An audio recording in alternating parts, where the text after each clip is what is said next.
إن الحمد لله نحمده ونستعينه ونستغفره ونعوذ بالله من شرور أنفسنا ومن سيئات أعمالنا من يهده الله فلا مضل له ومن يضلل فلا هادي له وأشهد أن لا إله إلا الله وحده لا شريك له وأشهد أن محمدًا عبده ورسوله أما بعد فإن خير الحديث كتاب الله وخير الهدي هدي محمد صلى الله عليه وسلم وشر الأمور محدثاتها وكل محدثة بدعة وكل بدعة ضلالة وكل ضلالة في النار رب اشرح لي صدري ويسر لي أمري واحلل عقدة من لساني يفقهوا قولي رب أعوذ بك من همزات الشياطين وأعوذ بك رب أن يحضرون أعوذ بالله السميع العليم من الشيطان الرجيم إن عدة الشهور عند الله 12 شهرا في كتاب الله يوم خلق السماوات والأرض منها 4 حرم ذلك الدين القيم فلا تظلموا فيهن أنفسكم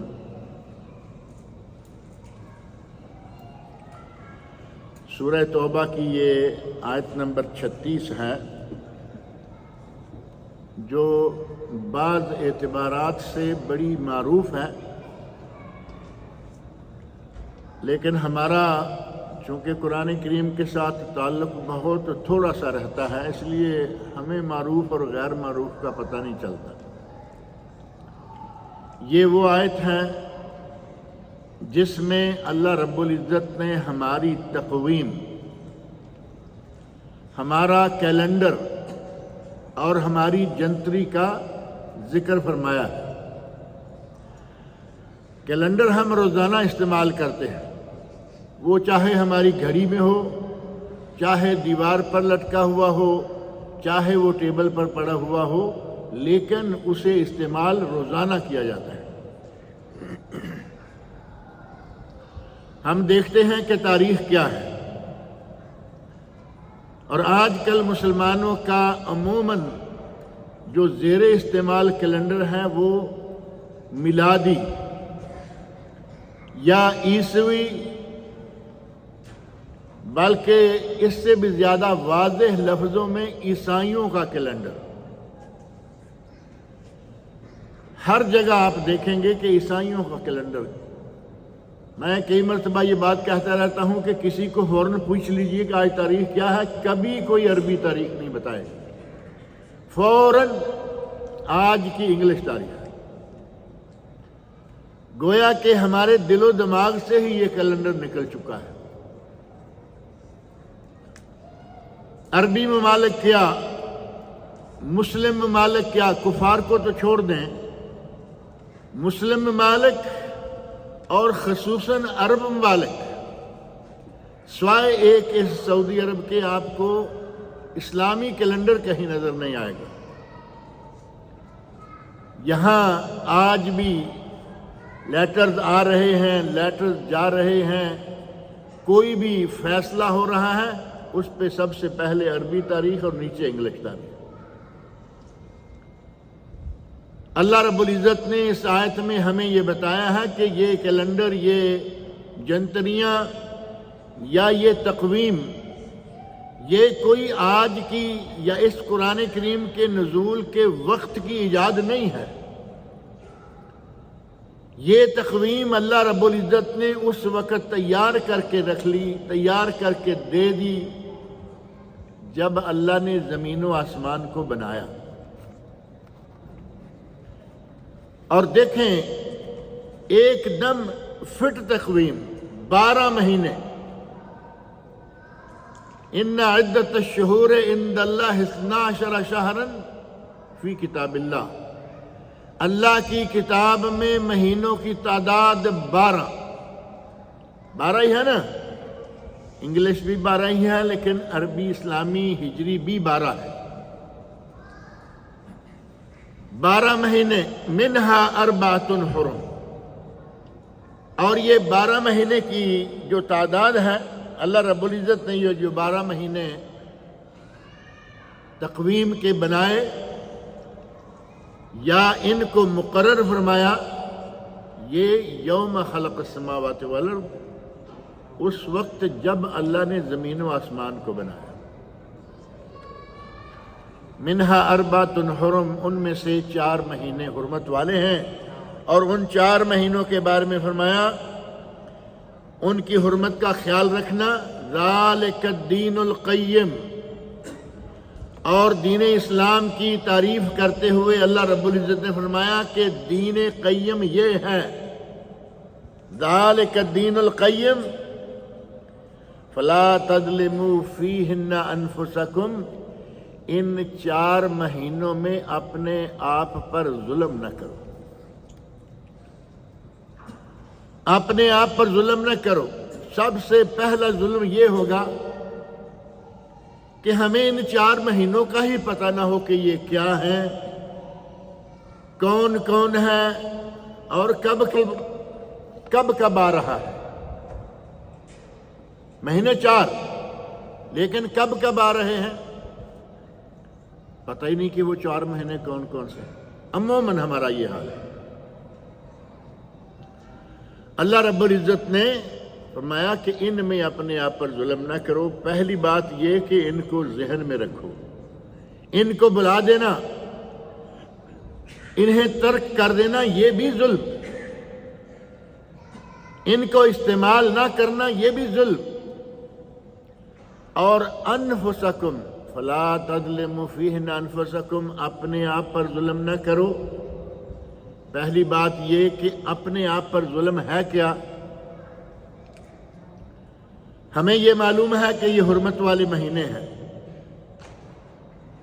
اور حرمت والے مہینوں میں آدمی جس طرح باقی 8 مہینوں میں چلتا ہے، رمضان میں تھوڑا سا سنبھل جاتا ہے، لیکن ساتھ میں جس طرح اس کی ڈگر رہتی ہے اسی طرح یہ 4 مہینے بھی گزار لیتا ہے، یہ ظلم ہے۔ اللہ رب العزت کے احکام کو ماننا، ان کی تعمیل کرنا، ان پر چلنا، اور جن جن کاموں سے اللہ رب العزت نے منع فرمایا ہے نواہی سے بچنا۔ اگر کوئی ان مہینوں میں گناہ کرے تو وہ گناہ عام مہینوں جیسا نہیں ہوگا۔ حضرت ابن عباس رضی اللہ عنہما جو بڑے معروف مفسر قرآن ہیں صحابہ کرام میں سے، جنہیں امام المفسرین کہیں، اور ہم امام المفسرین کیا کہیں، نبی اکرم صلی اللہ علیہ وسلم نے انہیں دعا دی، اللہم علمہ الکتاب وفقہہ فی الدین، اے اللہ اس عبداللہ، ابن عباس رضی اللہ عنہ کا نام عبداللہ، اس عبداللہ کو تو قرآن کریم پڑھا سمجھا اور اسے دین کی تعلیم عطا فرما۔ جس آدمی کے بارے میں نبی اکرم صلی اللہ علیہ وسلم یہ تعلیم، یہ دعا فرما دیں، آپ سمجھ سکتے ہیں کہ ان کا مقام کیا ہوگا۔ علمہ الکتاب، انہیں قرآن کریم کی تعلیم دے۔ اس دعا کا یہ نتیجہ ہے کہ ان کی جو تفسیر ہے قرآن کریم کی، تمام تفسیروں سے زیادہ معتبر شمار ہوتی ہے۔ صحابہ کرام سارے عظمت والے، لیکن قرآن کریم کی تفسیر کی بات آئے گی تو سب سے معتبر تفسیر حضرت ابن عباس رضی اللہ عنہ کی۔ انہیں ترجمان قرآن اس لیے کہا گیا، انہوں نے تفسیر بیان کرتے ہوئے، جیسا کہ معجم طبرانی میں آیا اور اسے ہی امام ابن کثیر رحمۃ اللہ علیہ نے بھی نقل کیا، کہ یہ 4 مہینے جو ہیں ویسے تو ہر مہینے میں ظلم کرنا منع ہے۔ کیا کوئی ایسا مہینہ، کوئی ایسا دن ہے جس میں ظلم جائز ہو؟ ظلم کسی بھی مہینے میں جائز نہیں ہے، لیکن خاص طور پر ان 4 مہینوں میں ظلم کی حیثیت جو ہے وہ اور بڑھ جاتی ہے۔ گناہ کرو گے اس کا بوجھ پہلے کی نسبت زیادہ، اور اگر نیکی کرو گے تو اس کا اجر پہلے کی نسبت زیادہ، یعنی دونوں طرف، گناہ کرو تو گناہ بڑا، نیکی کرو تو نیکی بڑی۔ ان 4 مہینوں کے حرمت والا ہونے کا یہ معنی ہے کہ ان کا خیال رکھو، ان کا احترام کرو۔ حرمت احترام سے ہے نا، ان کا احترام کرو اور ان میں گناہوں کا ارتکاب نہ کرو۔ اور تابعین، صحابہ کرام کے بعد جو قرآن کریم کی بہترین تفسیر کرنے والے لوگ ہیں، ان میں سے امام مجاہد، امام سدی، امام قتادہ رحمہ اللہ فرماتے ہیں کہ ان حرمت والے مہینوں میں ظلم کرنا، ان مہینوں میں اگر کوئی ظلم کرتا ہے کہ اس کے ظلم کا گناہ عام مہینوں سے بڑھ کر ہوگا، نیکی کرتا ہے تو اس کی نیکی عام مہینوں سے بڑھ کر ہوگی۔ تقریباً دونوں کا معنی ایک ہے۔ جو مفہوم حضرت ابن عباس رضی اللہ عنہما نے بیان کیا وہی حضرت قتادہ رحمہ اللہ نے بھی بیان فرمایا۔ اور ان 4 مہینوں کی تعیین، منہا 4 حرم، سال کے 12 مہینوں میں سے 4 مہینے حرمت والے ہیں۔ وہ 4 مہینے کون کون سے ہیں؟ نبی اکرم صلی اللہ علیہ وسلم نے صحیح بخاری اور صحیح مسلم کی حدیث میں ان کو بیان کر دیا۔ نبی اکرم صلی اللہ علیہ وسلم نے حجۃ الوداع کے موقع پر، صحیح بخاری و مسلم کی حدیث، حجۃ الوداع کے موقع پر نبی اکرم صلی اللہ علیہ وسلم نے بیان فرمایا اور ارشاد فرمایا: الزمان قد استدار کہیئتہ یوم خلق السماوات والارض۔ زمانہ گھوم پھر کر اس جگہ آ گیا ہے جس جگہ اللہ رب العزت نے یہ 12 مہینے جس طرح جس موقع پر بنائے تھے، یہ 12 مہینے اب وہیں آ گئے۔ عام طور پر اس حدیث کو سمجھنے کے لیے عجیب لگتا ہے کہ مہینے گھوم پھر کر وہیں آ گئے ہیں۔ نبی اکرم صلی اللہ علیہ وسلم نے یہ بات کیا بیان فرمائی؟ عربوں میں یہ رواج تھا کہ دیکھا کہ ہمیں کھانے پینے کی کچھ تنگی ہو رہی ہے، چوری چکاری اور قتل و غارت کے لیے نکلنا ہے، مار دار کر کے کہیں سے کچھ لانا ہے۔ حرمت والے مہینوں کو جانتے ہوئے وہ مہینوں کو آگے پیچھے کر لیتے تھے۔ مثال کے طور پر محرم جنوری میں آ رہا ہے، اب کیلنڈر انگریزی والا بھی سامنے رکھ لیں، محرم جنوری میں آ رہا ہے اور انہیں اب ضرورت ہے کہ کچھ کھانے پینے کا انتظام کریں، بجائے اس کے کہ وہ کما کے کھائیں۔ چوریاں، ڈاکے، قتل و غارت، نہب، چھینا چھپٹی کر کے وہ لایا کرتے تھے۔ کہتے کہ اس مرتبہ مہینہ فروری میں ہوگا، اس سال مہینہ فروری میں ہوگا، یعنی 1 مہینہ عربی کا آگے لے گئے۔ اس انداز سے کرتے کرتے یہ عربی مہینے جو ہیں یہ بدلتے بدلتے نبی صلی اللہ علیہ وسلم کے زمانے تک پتہ نہیں کیسے اور کتنی مرتبہ بدلے عربوں کے یہاں۔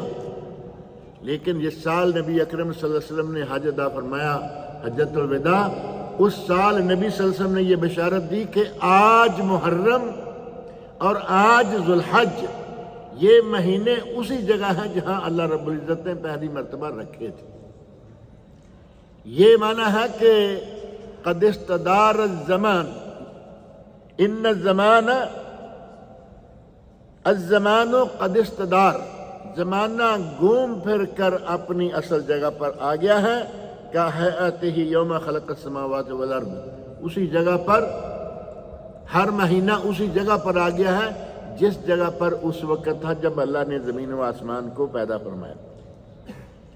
السنہ 12 شہرن، سال 12 مہینے کا، منہا 4 حرم، ان میں سے 4 مہینے حرمت والے۔ اتنی بات تو قرآن کریم میں بھی موجود ہے کہ مہینے 12 اور ان میں سے 4 حرمت والے۔ اب نبی اکرم صلی اللہ علیہ وسلم نے وہ 4 مہینے بتا دیے فرمایا سلاسن متوالیات، سلاستن متوالیات، 3 مہینے مسلسل ہیں، اکٹھے، اور وہ ہیں ذوالقعدہ، ذوالحجہ اور محرم، تینوں اکٹھے۔ اور چوتھا ورجب مضر الذی بین جمادی و شعبان، چوتھا مہینہ سال کے درمیان میں ہے۔ رجب جو ہے کون سا مہینہ بنتا ہے؟ یکدم کوئی بتائے گا؟ 7واں مہینہ، یعنی سال کے درمیان ہو گیا نا۔ اللہ رب العزت نے یہ 3 مہینے اکٹھے حرمت والے قرار دے دیے، کیوں؟ یہ کئی موسم ہیں ان مہینوں میں۔ سب سے پہلے یہ کہ یہ حرمت والے مہینے 4، دوسرا یہ کہ اللہ رب العزت نے جو فرمایا کہ حج کے مہینے، الحج اشہر معلومات، حج کے مہینے معلوم ہیں، اور نبی صلی اللہ علیہ وسلم نے بتایا کہ حج کے مہینے شوال، ذوالقعدہ اور 13 تاریخ تک ذوالحج، یہ موسم حج بھی ہیں، یہ موسم اشہر حرم بھی ہیں، اور انہی مہینوں میں ایک مہینہ محرم بھی ہے جو کہ سال کا آغاز ہے۔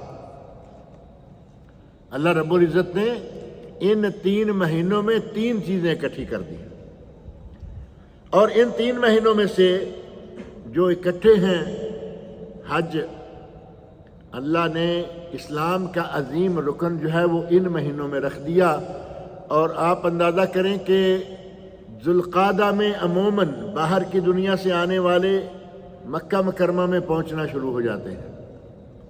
باہر کی جتنی فلائٹیں آ رہی ہیں، پہلے جزیرہ عرب سے لوگ جو پیدل اونٹوں پہ آیا کرتے تھے وہ بھی ذوالقعدہ میں پہنچنا شروع ہو جاتے۔ گھروں سے نکلے، چوریاں، ڈاکو اور طرح طرح کے مسائل، اللہ رب العزت نے اس مہینے کو حرمت والا قرار دے دیا کہ کوئی کسی کو نہ راستے میں لوٹے گا، نہ کسی پر کوئی ظلم کرے گا، نہ قتل و غارت کرے گا۔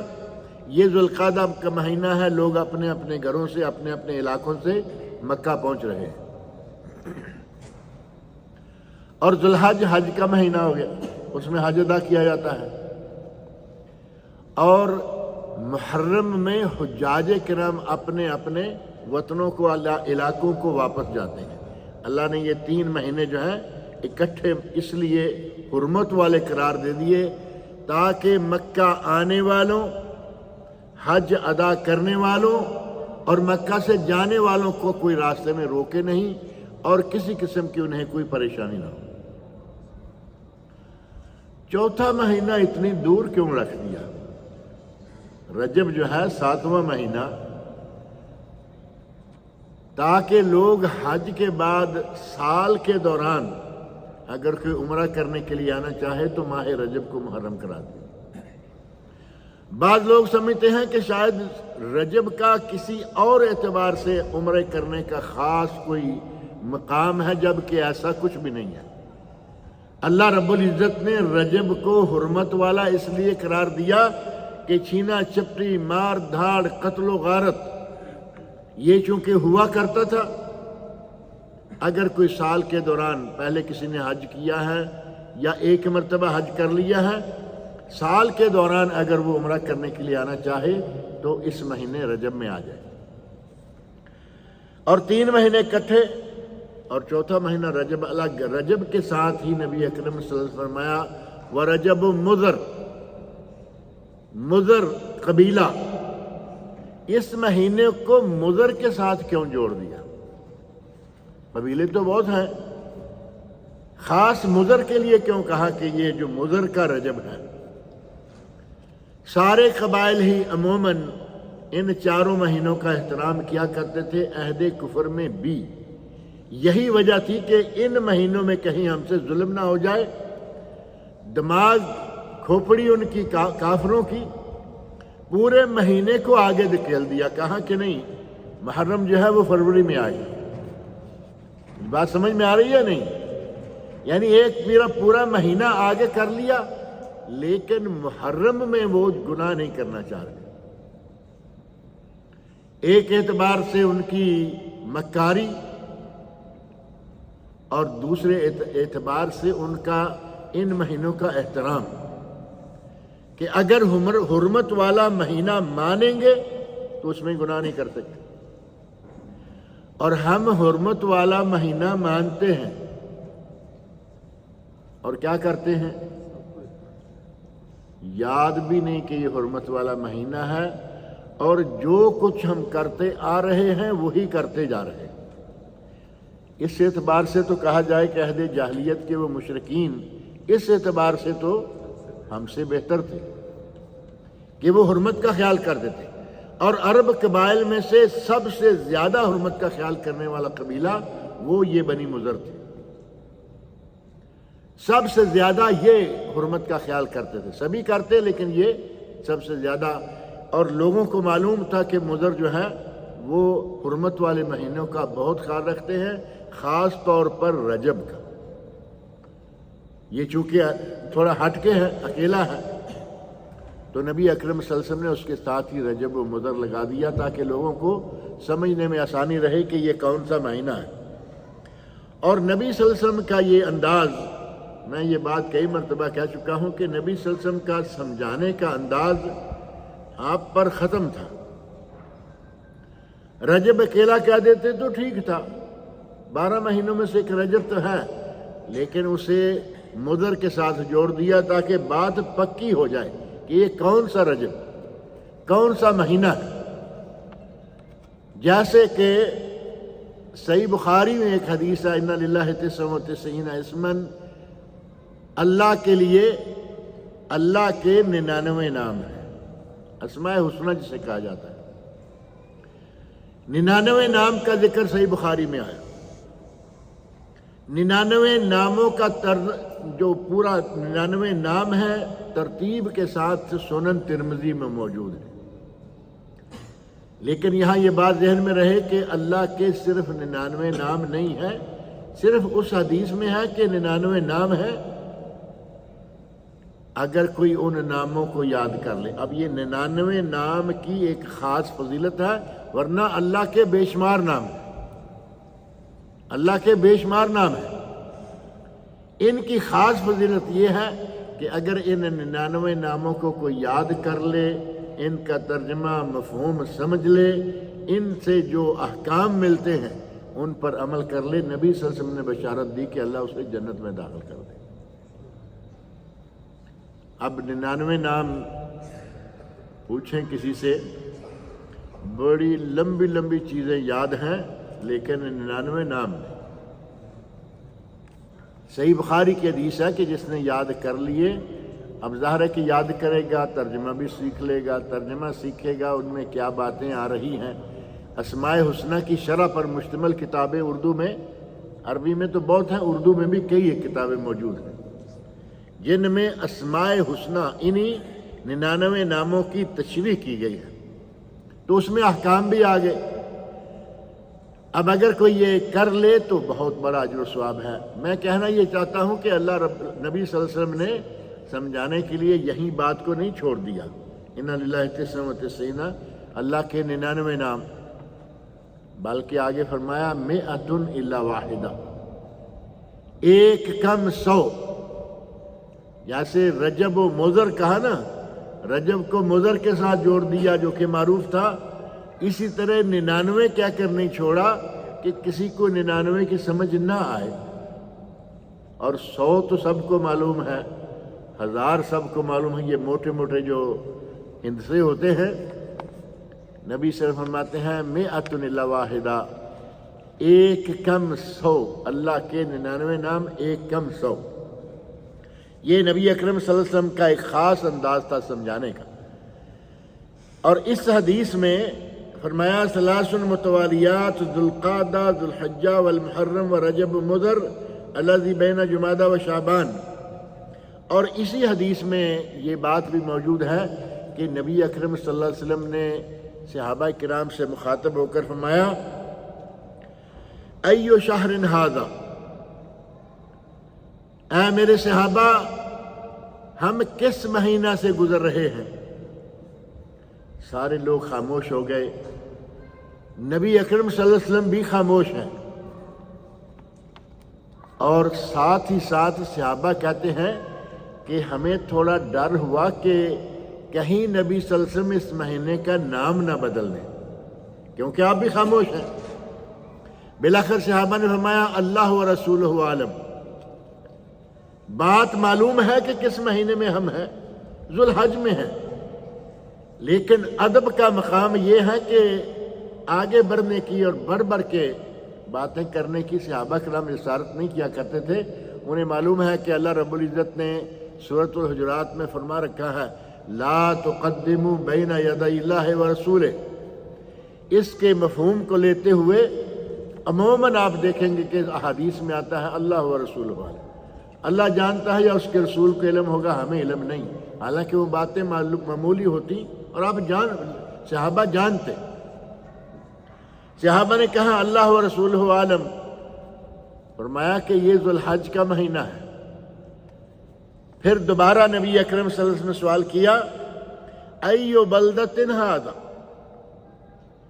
ایو بلدۃ ھذہ، یہ کون سا شہر ہے؟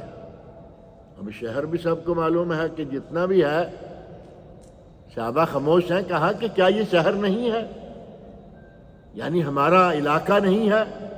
کہا ہے یا رسول اللہ، لیکن نام کیا ہے؟ اللہ و رسولہ عالم۔ فرمایا یہ مکہ ہے۔ ایو یوم ھذا، تیسرا سوال یہ فرما دیا کہ آج کون سا دن ہے؟ یہ 10 تاریخ تھی، یہ 10 تاریخ ہے۔ اب سارے صحابہ کو معلوم ہے کہ 10 تاریخ ہے، اور یہ باہر کی دنیا کے لیے عید، اور مکہ مکرمہ کے مقیم جو لوگ ہیں ان کے لیے یوم نحر۔ 9 تاریخ یوم عرفہ، اور 10 تاریخ یوم نحر قربانی، اور باہر کی دنیا کے لیے عید کا دن۔ اب نبی اکرم صلی اللہ علیہ وسلم نے یہ 3 باتیں پوچھ کر جو بات ارشاد فرمائی، ارشاد فرمایا ان دماءکم و اموالکم، تمہارے خون یعنی جانیں اور تمہارے مال، اموال، دولت، قال و احسبہ قال، صحابی کہتے ہیں کہ مجھے لگتا ہے کہ نبی صلی اللہ علیہ وسلم نے خون اور مال کے علاوہ فرمایا وَأَعْرَاضُكُمْ، اور تمہاری آبروئیں، عزتیں، علیکم حرام، تمہاری ایک دوسرے کی عزتیں، ایک دوسرے کا مال و اسباب، ایک دوسرے کی جانیں تم پر حرام ہے، یعنی ان کی حرمت اتنی ہے کہ نہ کسی کو قتل کر سکتے ہو، قتل تو ظاہر ہے کہ کبیرہ گناہوں میں معروف ہے، اگر زنا کہیں، لواط کہیں، اور کوئی بھی دوسرا نام ان برائیوں کا ہے، کبیرہ گناہ ہے جو آبرو ریزی کے سلسلہ میں ہے، اور ساتھ ہی جان، مال اور آبرو، فرمایا کہ یہ تمہارے لیے اسی طرح حرام ہے کا حرمت یومکم ھذا، جس طرح کہ تمہارے لیے آج کا دن حرمت والا ہے، عزت والا ہے۔ تم میں سے ہر کسی کا مال، جان اور آبرو عزت والے ہیں، کوئی کسی کی آبرو پہ ہاتھ نہ ڈالے، کسی کی جان کے پیچھے نہ لگے، اور کسی کے مال پہ ہاتھ نہ ڈالے۔ کہ حرمت یومکم ھذا فی شہرکم ھذا، جس طرح کہ تمہارے اس مہینے میں حرمت ہے، یا اس مہینے کی حرمت ہے، فی بلدکم ھذا، جتنی کہ تمہارے اس شہر کی حرمت ہے، اتنی حرمت آپ اندازہ کریں۔ یوم نحر کی حرمت، ماہ ذوالحج کی حرمت، اور مکہ مکرمہ کی حرمت، فرمایا مسلمان کے مال و جان اور عزت و آبرو کی حرمت بھی اسی طرح ہے۔ ہمارے یہاں تو پرواہ نہیں کی جاتی، مجلس میں بیٹھے اور شروع ہو گئے بہتان بازی، غیبت، چغلی، لوگوں کی پگڑیاں اچھالنا، اور معمولی سے دنیا کے منافع کے لیے قتل۔ قتل و غارت ہمارے یہاں خاص طور پاک و ہند میں آپ دیکھتے ہیں کس طرح ہوتا ہے. گاڑی کو روک لیا، جو کچھ پاس ہے دے دو. ذرا آدمی نے ذرا بھی سامنے سے ہاتھا پائی کرنے کی کوشش کی، ان لوگوں کے پاس چونکہ جیب میں پستول ہے نکالا اور آدمی کو بھی قتل کر دیا جو کچھ جیبوں میں نکال کے لیا. معمولی پیسے کے لیے آدمی کی جان ہی ختم کر دی. اللہ رب العزت نے دیکھے کتنی حرمت بیان فرمائی ہے انسان کی جان کی اور دوسرے کے مال کی اور اس کی عزت و آبرو کی. اور اس ہجری کیلنڈر کو جو ہم ان 4 مہینوں کے علاوہ جو باقی 8 مہینے ہیں، بار بار یہ ہجری کیلنڈر کا جو ہم تذکرہ کرتے ہیں کہ یہ ہمیں اختیار کرنا چاہیے، وجہ کیا ہے؟ یہ تقویم ہجری کا آغاز جو ہے حضرت عمر فاروق کے زمانے سے ہوا. یہ طے ہے حضرت عثمان کے زمانے میں، حضرت عمر فاروق کے زمانے میں، خاص طور پر نبی صلی اللہ علیہ وسلم اور حضرت ابوبکر صدیق کے زمانے میں آخری شکل نہیں تھی. اس کیلنڈر کی آخری شکل حضرت عمر فاروق کے زمانے میں فائنل طے ہوگی. اور وہ بھی ایک صحابی نے مصر سے لکھا جو حاکم تھے وہاں کے، کہ آپ کے امیر المومنین خط آتے ہیں اور اوپر جو لکھی ہوتی ہے تاریخ، چونکہ وہ سالوں تک کے لیے محفوظ کرنے والے ہوتے ہیں. تاریخ لکھی ہوتی ہے، ہم نہیں جانتے کہ وہ کون سا محرم ہے، وہ کون سا رجب ہے، کون سا شعبان ہے، کون سا رمضان ہے. یہ ہمیں تو معلوم نہیں پڑے گا 1 سال کے بعد 2 سال کے بعد کہ یہ کون سے سال کا رمضان یا شوال و شعبان ہے. حضرت عمر فاروق نے کہا کہ اس کا تو اب کچھ کرنا ہوگا. صحابہ کرام کو ساتھ لیا، مجلس شورا بٹھائی اور اس مجلس میں یہ طے کیا کہ ہمیں تقویم بنانی چاہیے، کیلنڈر بنانا چاہیے. پہلے سے کافروں کے کیلنڈر موجود تھے، مجوسیوں کا موجود تھا، یونانیوں کا موجود تھا، عیسائیوں کا موجود تھا، کئی کیلنڈر موجود تھے. کسی نے کہا وہ لے لیں وہ لے لیں. صحابہ کی خاص طور پر مجلس نے اور حضرت عمر فاروق رضی اللہ عنہ موجود ہیں، کہا ہم کسی کا کیلنڈر نہیں لیں گے، ہم اپنی تقویم اپنا کیلنڈر بنائیں گے. اور اپنی تقویم کیلنڈر کا آغاز اب کب سے کریں؟ مہینے تو 12 معروف ہے نا. کسی نے کہا کہ نبی صلی اللہ علیہ وسلم کی پیدائش سے شروع کریں، تو صحابہ نے کہا کہ نبی صلی اللہ علیہ وسلم کی پیدائش کے وقت آپ اس وقت کوئی نبی تو تھے نہیں پہلی بات، اور اتنی اہمیت بھی اس دن کی نہیں تھی بظاہر اس وقت تک جب آپ پیدا ہوئے. کسی نے کہا کہ نبی اکرم صلی اللہ علیہ وسلم کو نبوت دی گئی، اس کو ہم اپنا سال کا آغاز یا مہینہ وہ بناتے ہیں. بہرحال کئی آراء سامنے آئیں، بالآخر یہ طے پایا کہ ہجرت کو ہم، ہجرت کا جو خاص طور پر ذکر ہے قرآن کریم میں ہے، نبی صلی اللہ علیہ وسلم کی احادیث میں ہے، ہجرت مدینہ سے مسلمانوں کی شان و شوکت بڑھنا شروع ہوئی. اسلام کو صحیح معنوں میں اگر وقت ملی تو ہجرت کے بعد ملی. کہا کہ ہم ہجرت سے شروع کریں گے. ہجرت کے مہینے کے ساتھ ساتھ ہی کہا گیا کہ اگلا مہینہ محرم شروع ہوتا ہے اور عموماً سال کا پہلا مہینہ یہی شمار کیا جاتا تھا، لیکن ہجری کے اعتبار سے. اس طرح یہ تقویم تیار کی گئی. اور آپ دیکھیں کہ اسلامی مسائل و احکام کتنے اس تقویم سے تعلق رکھتے ہیں. حج کبھی دسمبر جنوری کے حساب سے کسی نے گنا ہے؟ حج کا مہینہ طے ہے، حج کی تاریخیں طے ہیں کہ کن تاریخوں میں حج ہوتا ہے. 8 تاریخ یوم ترویہ، پہلے سفر چھوڑ دیں، 8 تاریخ یوم ترویہ. اور لوگ منا میں 9 تاریخ یوم عرفہ، لوگ عرفات میں 9 اور 10 کے درمیانی رات، جسے لیلۃ الجمع یا لیلۃ المزدلفہ کہا گیا، لوگ مزدلفہ میں. اور 10 تاریخ کو لوگ دوبارہ منا میں، اور 13 تک پھر منا میں ہی رہنا ہے. یہ 8, 9, 10, 11, 12 اور 13 6 دن ہیں جو صحیح معنوں میں حج کے دن ہیں، لیکن کچھ لوگوں نے ایک دن کم کر دیا۔ اللہ نے ویسے اجازت دی ہے، اس میں شک تو نہیں ہے۔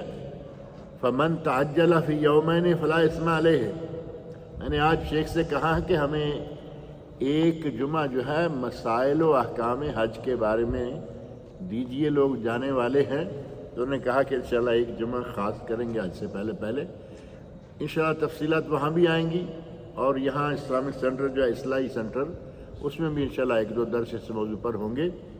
مختصر یہ کہ اسلامی تقویم جو ہے اس سے حج کے سارے مسائل اسی سے تعلق رکھتے ہیں۔ یوم عرفہ کب ہوگا، ترویہ کب ہے، منا کے دن کون سے ہیں، اور 5 دن منا کے دن کتنے ہیں؟ 6۔ ابھی میرے ساتھ گنتی کر لیں۔ یوم ترویہ 8 تاریخ، 9 عرفہ، 10 یوم نحر یا عید، 11، 12 اور 13 تک یہ ہے رمی منا کے دن۔ اللہ نے فرمایا فمن تعجل فی یومین فلا اثم علیہ، اگر کوئی 12 تاریخ کو دن کے وقت رمی کر کے مکہ آ جائے اسے کوئی گناہ نہیں، ایک دن معاف کر دیا۔ لیکن نبی صلی اللہ علیہ وسلم نے 13 تاریخ کی رمی کی۔ سنت کیا ہوا کہ 13 کی رمی کی جائے۔ ایک مہربان نے کتاب لکھی اور کہا حج کے 5 دن۔ میرا خیال ہے کہ کئی لوگوں کو معلوم ہوگا کہ کتاب کہاں سے آئی تھی۔ حج کے 5 دن، شاہ صاحب ایک دن کھا گئے پورا۔ حج کے 5 دن اللہ کے نبی صلی اللہ علیہ وسلم نے 6واں دن وہاں رمی کی ہے، وہاں رہے ہیں، کم از کم پوری سنت تو بیان کر دو۔ 5 دن بتائے اور پھر نبی صلی اللہ علیہ وسلم کی سنتوں کو ایک ایک کر کے توڑا۔ نبی صلی اللہ علیہ وسلم نے قصر پڑھی، نہیں ہم پوری پڑھیں گے۔ نبی صلی اللہ علیہ وسلم نے 2 نمازیں جمع کی، عرفات میں، مزدلفہ میں، نہیں ہم پوری پڑھیں گے اور اکیلی پڑھیں گے۔ منا میں جتنی نمازیں ہیں وہ قصر ہیں، نبی صلی اللہ علیہ وسلم نے قصر کہی، نہیں ہم پوری پڑھیں گے۔ لوگوں کا دماغ گھما کے بھیج دیا اور ساتھ ہی رسالہ بھی بھیج دیا کہ یہ پڑھتے رہو اور سنت کے خلاف چلتے رہو۔ اللہ تعالیٰ ایسے مولویوں کو ہدایت عطا فرمائے۔ اگر زکوٰۃ ہے تو وہ بھی اسلامی تقویم کے حساب سے فرض ہے، یہ نہیں کہ آپ انگریزی کے حساب سے رکھیں۔ اگر انگریزی کے حساب سے آپ زکوٰۃ ہر سال دیتے ہیں، یہ نقطہ ذہن میں رکھیں۔ اگر ہر سال آپ انگلش تاریخ کے حساب سے مثال کے طور پر لے لیں کہ دسمبر میں آپ زکوٰۃ نکالتے ہیں، اگر آپ 36 سال زکوٰۃ دسمبر میں نکالیں گے، پورے 1 سال کی زکوٰۃ آپ سے ضائع ہو جائے گی۔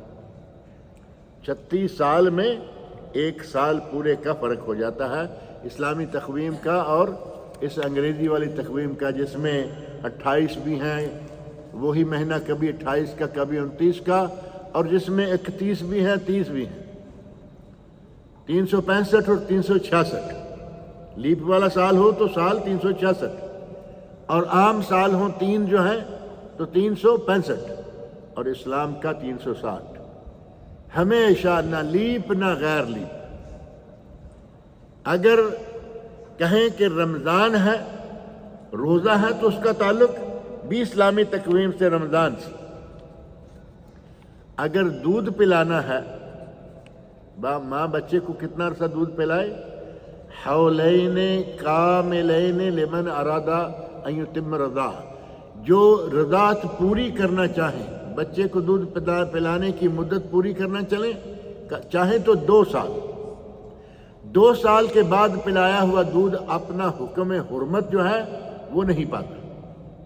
اب 4-5 سال کا، 3 سال کا بچہ دودھ پی رہا ہے اور کسی بھی عورت کا پی رہا ہے، اس کو اس کی ماں شمار نہیں کیا جائے گا۔ اپنی ماں تو ماں ہے ہی نا، جو باہر سے رضاعت کرائی جاتی ہے۔ اگر کسی کو مثال کے طور پر کوئی چاہتا تھا کہ اس کا بچہ 2 سال دودھ پیے اپنی ماں کا، ماں فوت ہو گئی، انہوں نے 2 سال کا ہونے سے پہلے بچے کو کسی اور جگہ دودھ پلانا شروع کر دیا، یا 2 سال ماں کے مکمل ہو گئے، ماں ہے والدہ، بیمار ہے، کمزور ہے، فوت ہو گئی، بچہ کمزور ہے، کہا کہ نہیں ابھی اسے کچھ دودھ اور چاہیے 2-4 مہینے، کسی عورت کے ساتھ بات کر لی۔ عربوں میں یہ بہت عام تھا، ہمارے پاک و ہند کے بعض علاقوں میں یہ عام ہے۔ پنجاب کے جو جنوبی پنجاب ہے، پاکستان میں جو جنوبی پنجاب شمار ہوتا ہے، یہ جو سمجھیں کہ لاہور سے آگے نکل جائیں کراچی کی طرف، جو کچھ جو لوگ جانتے ہیں وہ جانتے ہیں، بہاول پور اور رحیم یار خاں وغیرہ علاقے جو ہیں، ان میں واقعی اسی طرح جیسے یہاں بدبو میں ہے۔ بعض ہمارے ساتھی تھے، وہ کہا کرتے تھے ہمارے فلاں نے فلاں کا دودھ پیا، فلاں نے فلاں کا، وہ ہمارا دودھ شریک بھائی، وہ یعنی ایسے جیسے نارمل یہاں سننے میں آتے۔ میں کہا کرتا تھا اپنے ساتھیوں کہ تم ہمارے پاکستانی بدو ہو۔ یہ عام ہے، رضاعت کا حکم جنوری فروری سے کبھی نہیں ہوتا، 2 سال اسلامی، اس سے زیادہ اگر گزر گیا اور کسی نے کسی کا دودھ پی لیا، اس کا کوئی حکم شمار نہیں ہوگا۔ اسی طرح بلوغت کے داڑھی اگائے تو بالغ، داڑھی یا زائد بال جو ہیں وہ اگائے تو بالغ، احتلام ہونا شروع ہو جائے، حیض آ جائے تو بالغ، اور نہیں تو کب بالغ؟ 15 سال کا ہو گیا تو بالغ۔ یہ 15 سال بھی عربی کے ہوں گے، 15 سال بھی یہ عربی کے ہوں گے۔ ہمارے جتنے بھی یہ مہینوں کے حسابات ہیں یہ سارے کے سارے عربی کیلنڈر سے ہیں، لہذا ہمیں تھوڑا سا اس کا خیال رکھنا چاہیے۔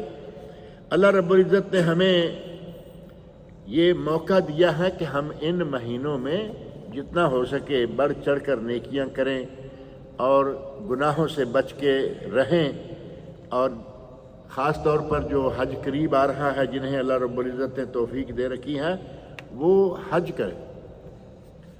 ذوالقعدہ کو ذوالقعدہ کا نام کیوں دیا گیا؟ یہ تو حرمت والے مہینوں میں سے ہے نا۔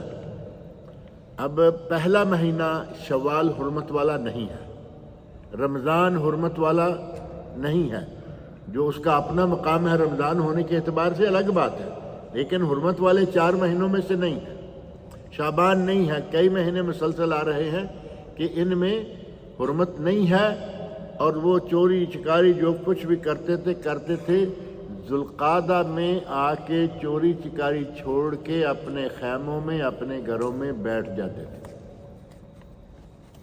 عربی میں کہتے ہیں نا ذوالقعدہ، قعدہ اولا، یہ جو اتحیات بیٹھنا ہے، قاعدہ اولا اس طرح سمجھ آسانی سے آ جائے گی، قعدہ اولا قعدہ ثانیہ، یہ ذوالقعدہ وہی قعدہ ہے۔ ذوالقعدہ یعنی بیٹھنے والا مہینہ۔ وہ چونکہ چوریاں چکاریاں ان کو اب چھوڑنا پڑتی تھی، مہینے کا نام ذوالقعدہ۔ اور یہ بات جو ہے یہ صرف ذوالقعدہ کے ساتھ نہیں، بعض دیگر مہینوں کا بھی پتہ چلتا ہے۔ رمضان کو رمضان اس لیے کہا گیا کہ رمضان کا معنی ہے جلانا، اور رمضان چونکہ گناہوں کو جلا دیتا ہے اس کا نام جلانے والا۔ اور شعبان رجب کا مہینہ ہوتا ہے حرمت والا، لوگ چوری شکاری یہ وہ سے رکے ہوئے بچے ہوئے بیٹھے تھے۔ شعبان کا معنی ہوتا ہے پھیل جانا، شعبہ ہے نا لفظ، شعبہ اور شعبے، شعبان، شعب، یہ عربی کے سارے الفاظ ہیں، یعنی اس مہینے میں وہ پھیل جاتے تھے، ادھر ادھر جاؤ، یہ کرو وہ کرو۔ یہ عربی کے مہینوں کی وجہ تسمیہ تقریباً موجود ہے، کبھی کوئی بتایا کہ اس نے انگریزی کے کسی مہینے کی وجہ تسمیہ بھی بتائی ہو؟ ہے ہی نہیں تو آئے گی کہاں سے؟ اور ان مہینوں کا اپنے بڑوں کے ساتھ ساتھ بچوں کو تعارف کرانا چاہیے۔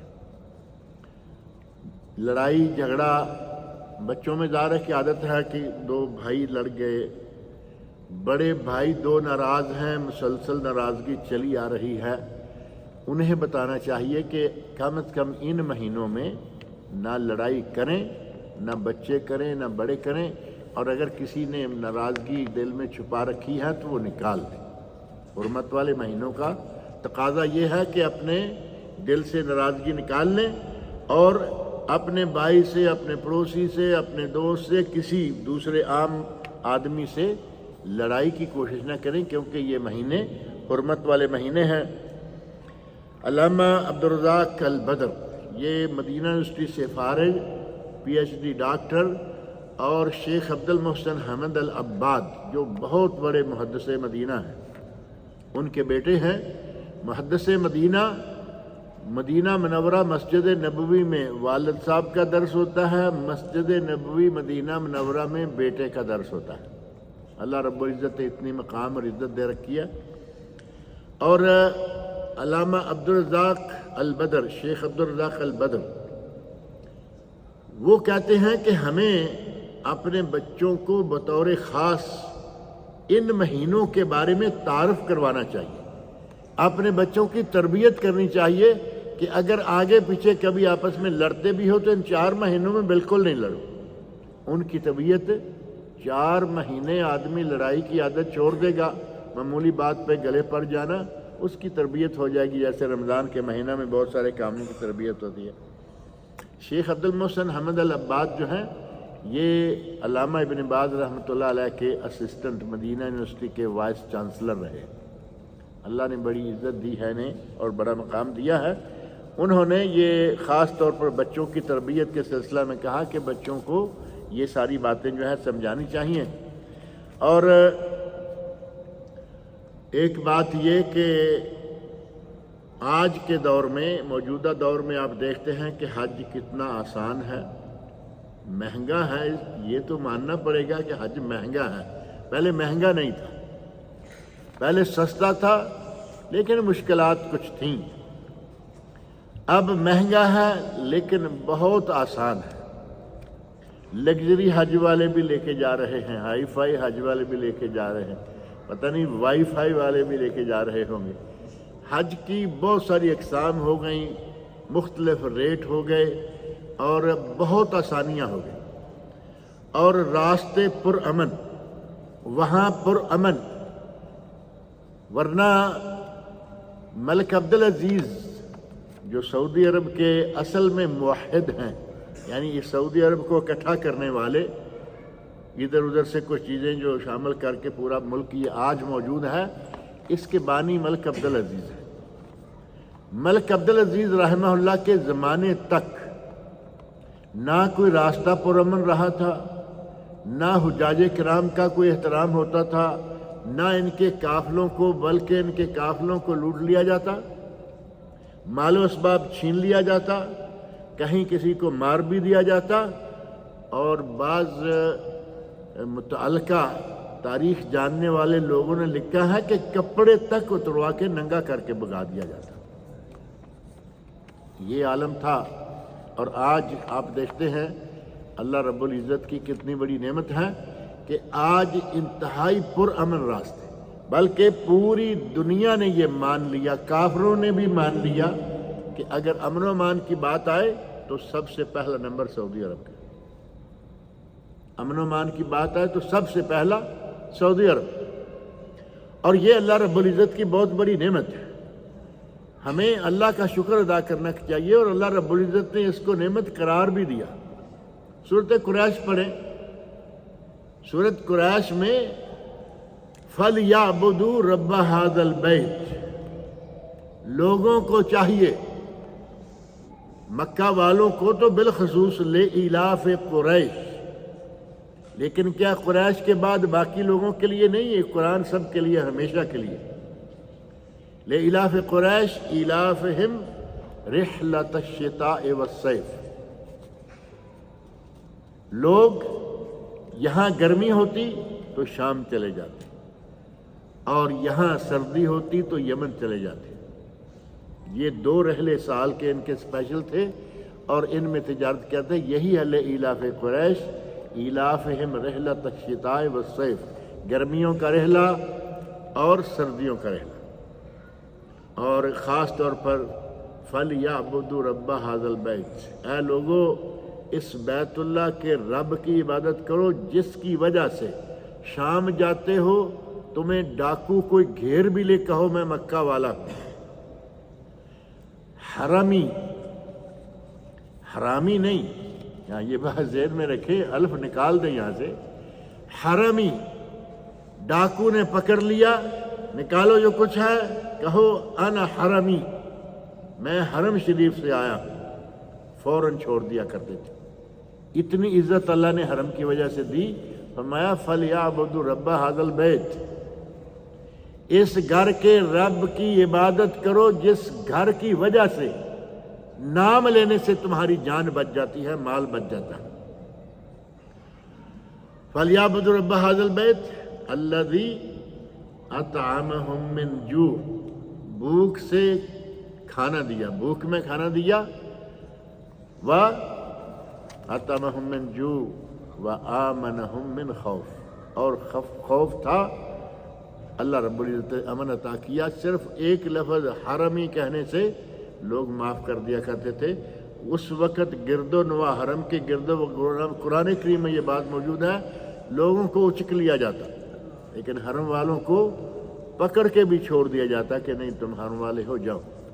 اللہ نے اس نعمت کا بطور خاص ذکر فرمایا ہے، اور آج الحمدللہ امن و امان ہے حجاج کے لیے، غیر حجاج کے لیے، عمرہ کے لیے جائے، کوئی سیر کے لیے جائے، کہیں بھی جائے، پورے سعودی عرب میں جہاں بھی جائے۔ اور بعض مورخین نے لکھا ہے کہ نہ صرف یہ جان مال لوٹ لیتے، کپڑے اتار لیتے، بلکہ کبھی کبھی ایسا بھی ہے کہ آدمی کو پکڑ لیتے اور کہیں لے جا کے بیچ دیتے، یعنی غلام ہو گیا۔ اور یہ آزاد کو بیچ دینا، یہ واقعہ ہماری تاریخ میں قرآن کریم میں موجود ہے، احادیث میں موجود ہے۔ حضرت یوسف علیہ السلام نبی کے بیٹے ہیں، اگرچہ ابھی نبی نہیں بنے، لیکن ان کو بیچا گیا، سر بازار بیچ کر، نیلامی میں بیچ کر وہ عزیز مصر کے گھر جا پہنچے۔ اللہ رب العزت نے کہاں سے اٹھایا، کس کس طرح انہیں کنویں سے نکال کے تخت پر بٹھایا، لیکن درمیان میں بکتے رہے، بکے کوڑیوں کے مول یوسف علیہ السلام۔ اور حضرت سلمان فارسی کے اسلام لانے کا قصہ اگر آپ کبھی پڑھیں تو پتہ چلے کہ وہ مصر کے شہزادے، اور وہ کئی مرتبہ بکے، بالآخر یہودی کے ہاتھ بک کر مدینہ منورہ پہنچے۔ ان کے اسلام لانے کا واقعہ بہت دلچسپ اور بڑا عبرت آموز ہے، لیکن اس کی تفصیل کا وقت نہیں ہے۔ ہمیں چاہیے کہ اپنے یہ خاص طور پر جو دن ہیں، ان دنوں میں اپنے آپ کو بچا کے رکھیں، گناہوں سے، برائیوں سے، جتنا بھی ہو سکے زیادہ سے زیادہ کوشش کر کے نیکیاں کریں، اور اللہ کا شکر ادا کریں کہ جس نے ہمیں یہ امن و امان عطا کیا ہوا ہے۔ ہمارے ملکوں میں جو حال ہے وہ آپ جانتے ہیں، چلتے چلتے گولی ماری گئے، پوچھنے والے کوئی بھی نہیں کہ کیوں ماری، اور ایک آدمی کو مارنا تھا، برسٹ مارا، 4-6 آدمی مار کے نکل گئے۔ اللہ رب العزت نے یہاں وہ امن و امان ہمیں دیا ہوا ہے، اللہ کا بھی شکر ادا کرنا چاہیے، حکومت کا بھی شکریہ جس نے یہ سارے کا سارا اہتمام کر رکھا ہے کہ دن کو سفر کرو، رات کو سفر کرو، کہیں کوئی خطرہ نہیں۔ اللہ رب العزت مجھے اور آپ سب لوگوں کو نیک عمل کی توفیق